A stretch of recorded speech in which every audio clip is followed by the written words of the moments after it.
with Steve Fulop, the mayor of Jersey City, Democratic candidate for governor in New Jersey's race for governor, primary election day coming up in June. Thank you for joining us. Good to see you. It's good to be here. Thanks for having me. Yeah, so you've been mayor of Jersey City since 2013. Yeah. Why did you decide to run for governor now?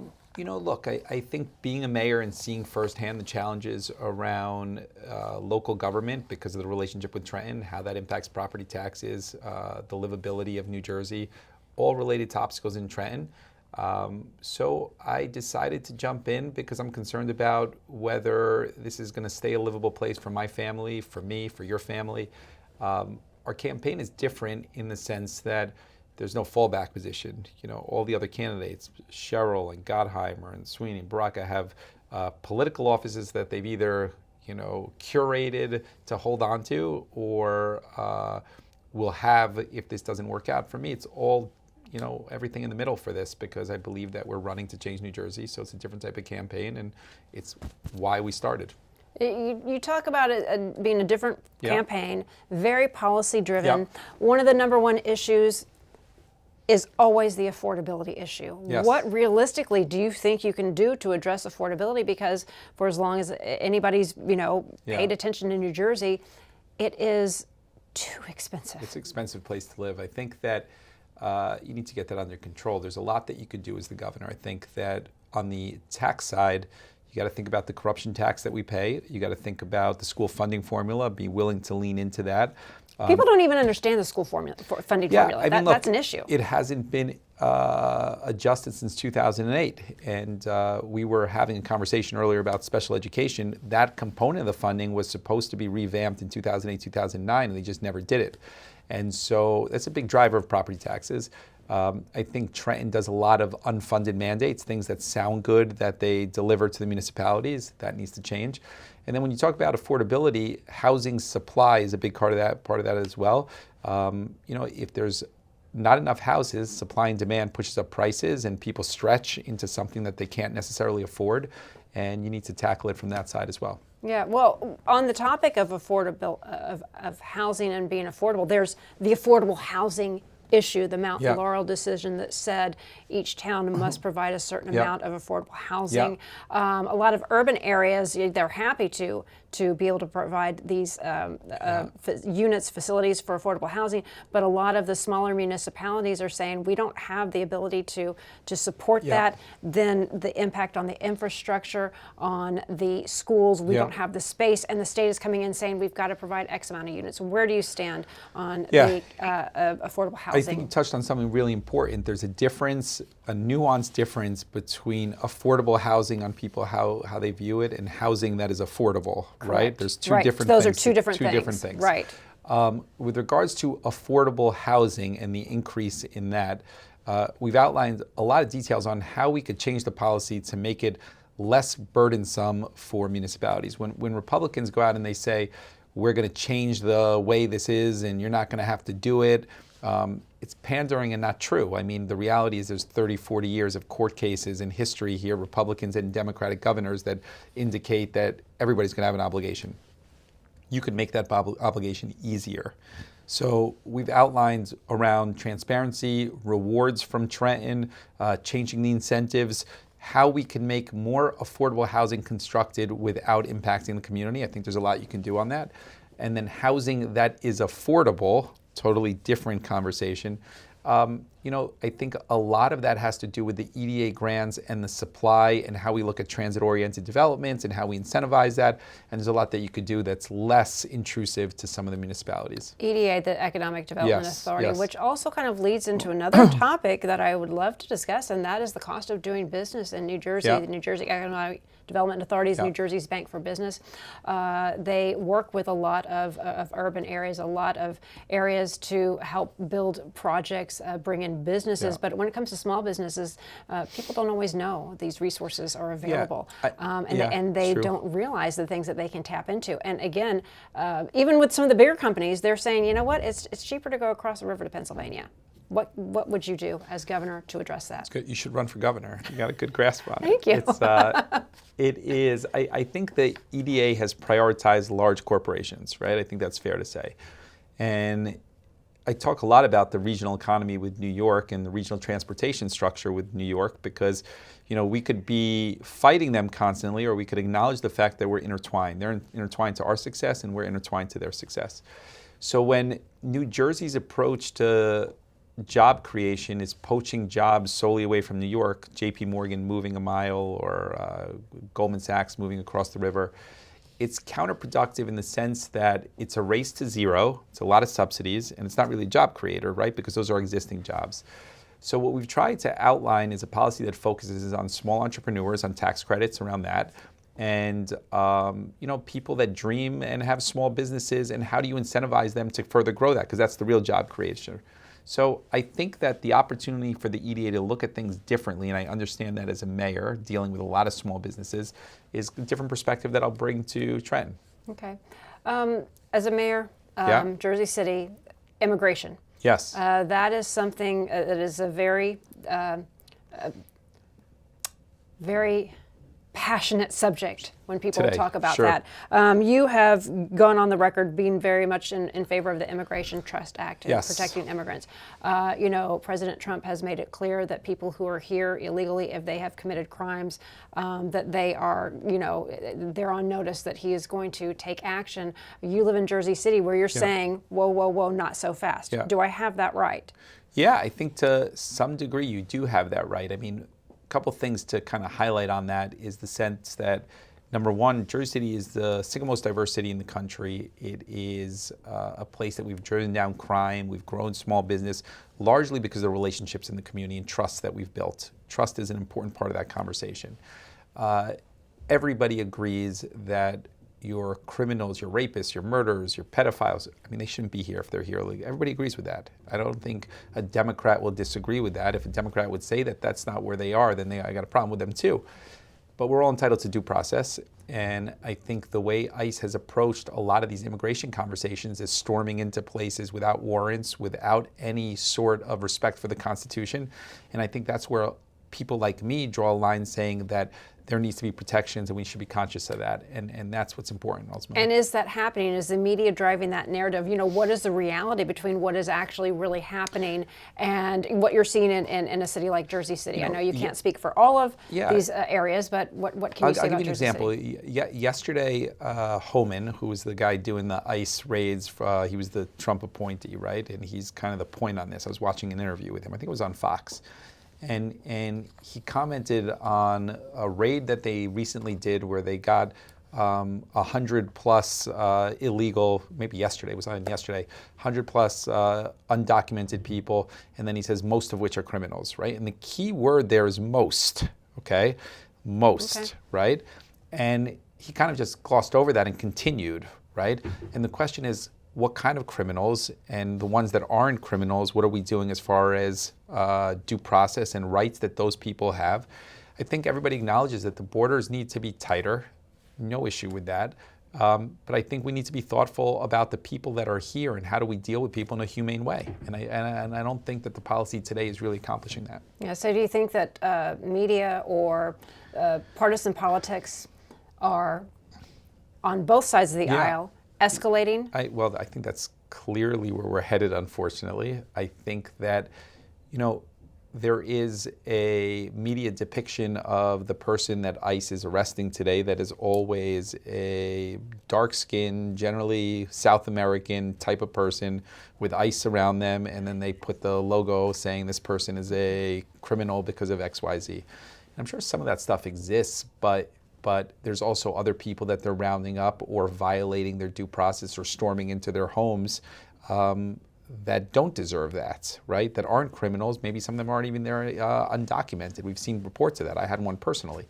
So I think there's a fine line here. We need to be careful. And I think that people should think about the fact that how would they feel if ICE showed up at their door with 15, 20 people saying they know somebody is in the house and stormed in with no warrants, and whether they found somebody or didn't find somebody, how would they feel about that violation of their personal rights? Right. So it's something to think about. I want to talk a little bit also about another huge issue that got all the Democrats in the debate that we hosted talking, and they agreed upon, and that's New Jersey Transit. Yeah. The system is broken.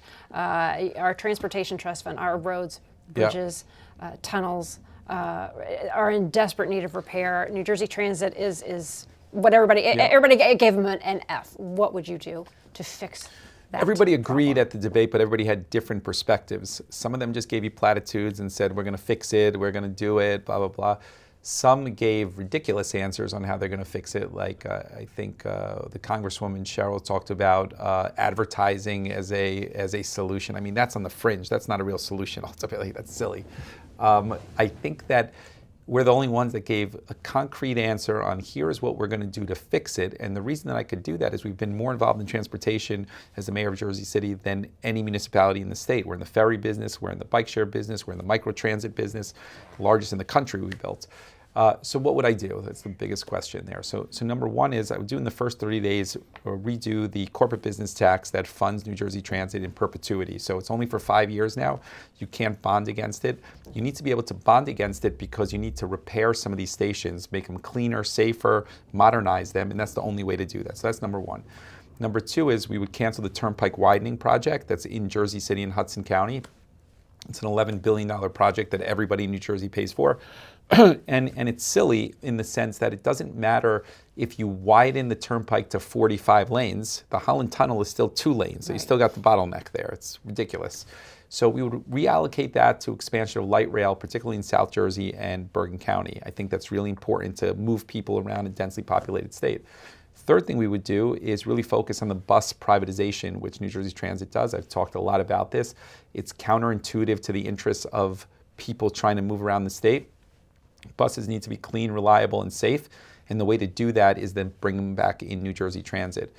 Fourth, I mean, I could keep going, the PATH stations and the PATH infrastructure, we need to bring that back into New Jersey or into New Jersey and take that away from the Port Authority. It's a big economic driver and a big opportunity for growth for the state, and the only way you're going to achieve that is not having it as this neglected stepchild of the Port Authority. So there's a lot you could do. I think you need concrete steps, and I think being a mayor gives us kind of familiarity with that. I mean, New Jersey, very congested state. As is the Democratic field running for governor. 6 candidates. You've got 2 members of Congress, 2 mayors, a former state Senate president. What separates you from the rest of the pack? What do you want voters to know about who you are? And they may not, Jersey City might know who you are. You're a dad. You served in the military. You're doing great. Right. What separates you? Look, I think on background, my background is different as it relates to taking on challenges, whether it's leaving a high-paying job after 9/11 on Wall Street to enlist in the Marine Corps, running against the political establishment in 2005 and 2013, Jersey City being a Renaissance story. All those things are positive indicators. But what I'd like people to take away from my candidacy that's different is they're not going to come away saying he's the greatest speaker. You know, they're not going to come away saying he's got the political machine behind him. They're going to say that he is more substantive on policy, could clearly articulate a vision that's better and clearer than any of the other candidates. And I believe that that's true what he said, and it's capable of being accomplished. And that's different than any of the others. I mean, we're in a dangerous time in New Jersey, and I think that's what people want. And so we have a track record and a vision. I don't think any of the others have either of those together. We have a little bit more time left. Do you want to share the story of how 9/11 shaped? You were on Wall Street. I was on Wall Street. I was working at Goldman Sachs. I was in the analyst program. So out of college, it's a very prestigious thing to get. You know, Corzine and Phil Murphy were senior people at that investment bank, but they were there for 20, 30 years. I was on a trajectory that maybe I could have been there 20 or 30 years, make a lot of money as a 22-year-old there. I was 2 blocks away from the World Trade Center when 9/11 happened. You could feel the building shake. And what I say often is, I mean, everybody who's watching this probably had a 9/11 moment and recalibrated their life. For me, it made me think about what I wanted to do. And I went to my manager at Goldman, said I would leave and enlist in the Marine Corps. They thought it was crazy because people don't do that generally. But I thought at the time it was a partial payment for citizenship. I felt like coming from a family of immigrants, my family, Holocaust survivors, came to this country with really nothing and just kind of a dream, that I felt that was the moment for kind of a debt owed. I went to Paris Island, then out to Iraq with the first wave of troops, and then came back to Jersey City, and the mayor at the time slowly got me involved in this. But I'm thankful for a lot of what this country gave me, and I'm thankful that I had the opportunity to serve. If people want to find out more about your story, about the policies, where you stand on the issues we've tried to touch on as much as possible, where can they go for more information? StephenFulop.com. So it doesn't get any easier than that. We're building a grassroots organization, and the campaign's in a good place, and we could use all the help that anybody's willing to offer. Steve Fulop, Mayor of Jersey City, you. Democratic candidate for governor. Thank you for talking to us. Thank you. We That was really great. appreciate it. Thank you. I appreciate that. Thank you.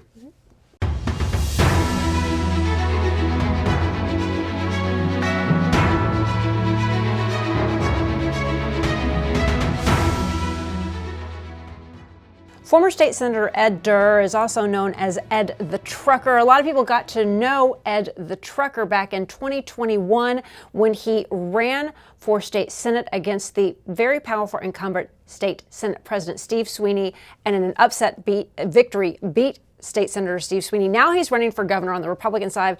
Ed Durr, welcome. Thank you for joining us. Well, thank you for having me, Laura. Well, let's talk a little bit about why you decided to throw your hat in the race for governor. You spent 2 years in Trenton, and you've had a couple years since then. Why now? Basically, comes down to what I said in the debate. I just don't trust the other guys. I don't trust that they are going to do right by the people. I think that it has shown that they say a lot of things, but in the end, it's just the same old, same old. Yeah, so you're saying it's like an insiders club, It absolutely on is. both sides, the Republican and Democratic side. Absolutely. Yeah, and did you see that when you were in Trenton? Yes, Yeah. yes, I experienced it, and they tried to get me to play the game, and I wouldn't take part in it, and I guess that's why I was sacrificed. Yeah. So why do you think you're going to be successful this time around? Because I'm going to take my message to all the people, and it's going to be harder for them. Just like with President Trump, we're going to make it too big to rig. We're going to get out there, and we're going to get enough people out there to vote, and there's not going to be able to stop us. I mean, and you did it last time with practically no budget, with not a big campaign, war chest. How are you looking this time with your grassroots effort? And again, it'd be great. I'm not going to lie and say, oh, I don't care about. No, I'd love to have $1 million in my bank. Absolutely. But do I worry about that? No, I don't worry about that. I concern myself with reaching the people, because ultimately it's not the dollars that vote, it's the people who vote. So I'm going to reach the people, as many as I can. And again, as I was saying to the person last night when I was in Jefferson, I was saying, look, if you speak to a person, that's more valuable than me sending a postcard, because most times they get a mailer, they glance at it real quick, they toss it. But they're engaged with a person as a one-on-one. So I'm using the people as my means of spreading my word. Literally just trucking along. Absolutely. To play on words a bit. But, I mean, if people want to send me money, I'm not going to refuse it. You're not going to stop it. Well, speaking of sending you money, affordability in New Jersey, always the #1 issue. Now more so than ever. If you win the primary, if you are elected governor, what can you possibly do to help make New Jersey a more affordable state to live in? Well, there's a multitude of things that can be done by the governor, and that's even without the legislature being involved. And as I've said many times before, the governor has line item veto power, so you can shrink the spending, the budget down. That's what makes New Jersey's governor one of the most powerful governors, Absolutely. if not the most powerful, is you can go through the budget, which must be constitutionally balanced, and then you can line item the vetoes. Absolutely. So that makes you very powerful. You have the executive orders that you can do. And again, I would end sanctuary state, which is become a burden on the state, because with the sanctuary state, they've enacted so many policies that have given benefits to illegal aliens. Those benefits are becoming a drain on the system, and it takes away from the legal citizens who are living here. So it's kind of a win-win situation. You get rid of sanctuary state, you take away the benefits, you take away the incentive for the individuals to be here illegally, and you work with ICE and the federal government, because as governor, you don't have the authority or the power or the responsibility of mandating immigration, But working with ICE, who oversees that as for the federal government, you should cooperate. Our government, Governor Murphy decides he doesn't want to cooperate with ICE. So I find that shameful. Right. So if you are elected, first 100 days, what does that agenda look like? What is at the top of it? Is it addressing immigration, working with the Trump administration? Is it education? I mean, we've got a lot of issues, from transit issues to education, immigration, and the list goes on. Well, I'm going to put it this way. It's not going to stop at 100 days, but yeah, the first 100 days are going to be a very busy 100 days because we, as you just outlined, just a few of the agenda problems. We have an education problem. Governor Murphy wants to go and say we have the greatest. No, the proof is not. You can see that when you have children who can't read and write, and yet we're spending billions after billions, and there's no evidence that they're getting a quality education. The school funding formula is ridiculous. It has to end. And if that means suing the Abbott decision, so be it, because S2 is no good. And so the viewers know Abbott-Burke decision was a Supreme Court case that said the urban 76, district, wasn't it? Right, yeah, the urban districts and the suburban, Abbott-Burke, urban suburban, if you level the playing field and give more money to the urban schools, it should yield better educational reform or educational results, higher test scores, better education, and it's not shown that to be the case. It has not shown that. So why are we continuing down the same path? Yet New Jersey has some of the best public education in the country, yet when you look at, the results don't add up. Up to 10th grade, in certain areas, literacy rate is below 30% in some of the urban areas. It's shocking. New Jersey actually has a lot of great qualities. They're not being used properly. What are the great qualities? Well, first off, we're in the greatest position as a state for economic success. We have three of the most famous cities to our north, south, and west of us: Philadelphia, D.C., and New York City. Why aren't we the hub of everything? But we continue to raise our taxes. We make our state unaffordable. We continue to increase rules and regulations that make it very hard to open up a business, to maintain a business. You have so many things on top of one after another that just make this state not desirable for people to be here. Yeah, the cost of doing business is very expensive, Exactly. and a lot of times businesses will go over to Pennsylvania. Why not? I mean, why would you open up a business here paying an 11.5% corporate rate when you can go right across the bridge to Pennsylvania at 5.5%? And let's talk a little bit about New Jersey Transit and the roads. I mean, the transit system, Democrats, Republicans across the board, people agree, this is a disaster. And they just keep throwing money at it. And you have, situations, on I-80 where there's a sinkhole and there's more indentations, more possible problems with the roads. Massive infrastructure problem. The Transportation Trust Fund isn't funded, Well, so they've been stealing from the Transportation Trust Fund. So what can you do, or what Stop do you that. see? Okay. Stop the redirecting. The big argument when they went and raised the gas tax in 2016 was we were going to fully fund the transportation fund and we're going to fix all our infrastructure problems. But then they right away started to move the money out of the transportation fund and move it into the general fund so they could spend on their little pet projects. Mm-hmm. We have to stop that. If you're going to pay more, and I think as a whole, New Jersey, you can go around, and we don't like paying high prices, but if you give us results for the high prices, then you can say, all right, you pay for what you get. I mean, I think that also can be said, New Jersey is a home rule state, and a lot of people, as much as they complain about it, they enjoy their smaller school districts. They like knowing the superintendent. They like knowing the head of the police department. They like having that access as opposed to a larger county and program. That lies part of the issue because, as you said, we are a home rule state. We like having control ourselves, but they really don't because they still take directive from the state central. And I would like to break that down. I want to give the power back to the people. I want to see people having more control over their own lives, having a voice in their government, having a voice in their school boards, having an ability to know what's going on. And so that's where I want to see less bureaucracy. I want to shrink the government. And I think when it comes to education, and we saw so much of it during COVID, I'm a parent of 3 special ed students, and they're getting older now. But during COVID, when people were going to virtual classes, parents started seeing what was happening in the classroom. And they're saying, wait, hold on, what are you teaching? What's going on? And they became more engaged. A lot of parents were vilified, and a lot of parents made issues where there weren't necessarily issues as well. You know, you want to see both sides of the story. But that certainly got a spotlight on that. And now you have a lot of people pushing into the education department saying what you should not teach. But then when you go to those literacy rates, you know, it feels like, do you feel like we've lost the plot? Because you want children, when it comes to transgender rights, you know, there are children who do need to be protected, no matter what side of the aisle you fall on those issues. You know, you want to protect children, have a safe environment. You don't know what backgrounds they're coming from. You don't know what their family life is like. So, but you also want to educate them. So how do you address that? Well, first off, I don't think the default should be that parent is bad.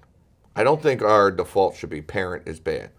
Yes, are there bad parents out there? Absolutely. I'm not going to sit here and say all parents are good. A lot of parents are vilified by some of the districts for speaking out, or they're being called very extreme because they're focusing on maybe one issue, but as opposed to, are you teaching the children? Exactly, and to your point, you know, with COVID, they brought out exposed what was being taught in school. So, in a sense, there was a silver lining, and we should never have an AG going after parents and school boards. He should be going after criminals, but he doesn't. He lets criminals out who reoffend, who actually murder. He actually has murder on his hands for letting criminals out. You're talking about our current Attorney General? Yes. Okay. And he would be fired day one. Okay. Actually, I'd probably pick up the phone right after the election and say, you might as well start packing your things. Do you have somebody in mind who you would put in that place? I do. But I'm not going to. You're not going to share it right now. I'm not going to share, but I do. And the person is very constitutionally minded and will go after criminals.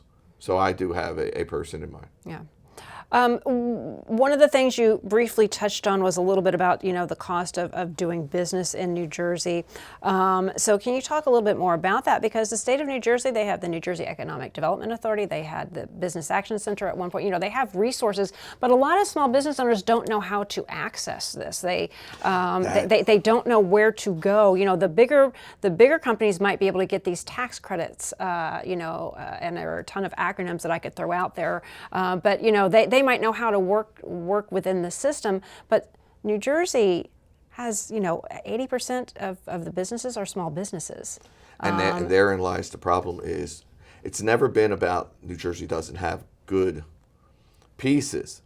We just don't show it. We don't, you know, speaking to what you actually were talking about, special needs. I have friends, my chief of staff has special needs child, and I have a friend up in Warren County who has a special needs child, and I spoke to a lot of parents, and they said, "Oh, New Jersey has a lot of great special needs, programs, but it was hard to find out about them.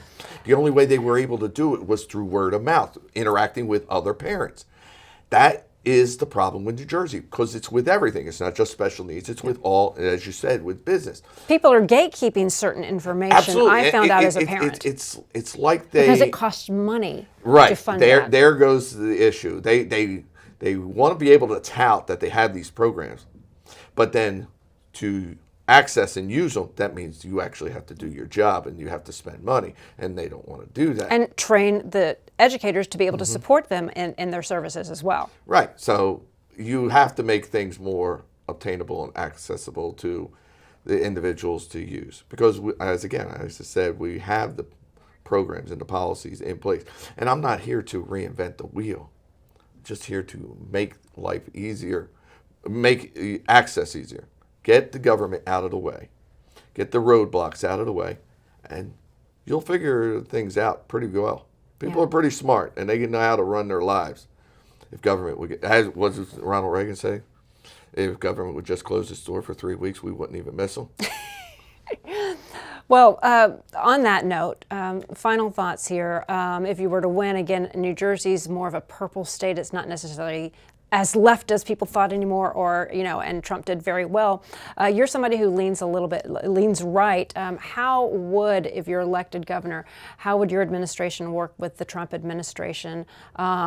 Because again, you're CEO of the state of New Jersey, representing a very diverse population, representing people who don't agree with the things that you agree with, that don't agree with the current administration, the Trump administration, don't like what they're doing. How do you address that and bridge that gap and focus maybe more on what they do agree upon? Well, that's what I was just going to say. I actually think that everybody in the state agrees more on things than disagrees on things. Sure, there's different issues that somebody might disagree with me on. I'm pro-life. Somebody might be pro-choice.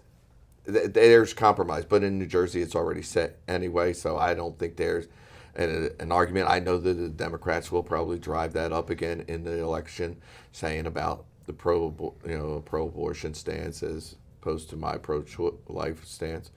I'm also an advocate of the Second Amendment. There's people who don't like it. But I'm also very libertarian in the sense that live and let live. You do you, I do me. As long as you don't hurt me and I don't hurt you, we're all good. I don't need to know what you do behind your closed doors. You don't need to know what I do.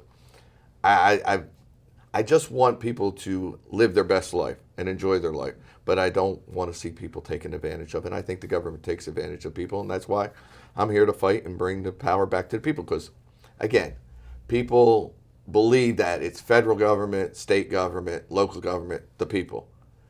It's inverted. That it's the people who constituted the local government. The local government constituted the state government. The state government founded the federal government. The federal government should have the least amount of power over us, and it seems they have the most. But I would absolutely work with President Trump, but I would remind him that state of New Jersey actually created the federal government. We touched on so many topics. I know there's more. If people want to find out more information, because I know we didn't even get into affordable housing and COA, things like that, where can they go? I can answer that question real quick. Go ahead. Affordable housing, I think it's a horrible policy. I would end it because I don't think the state should be telling local communities how they develop their towns. That would be the Mount Laurel decision. I would sue against the Mount Laurel decision. If they want to go, if viewers want to find out more about you, where do they go? EdTheTrucker.com. EdTheTrucker.com. Ed Durr, thank you so much for taking the time to talk to us. We really appreciate you. Thank you, Laura.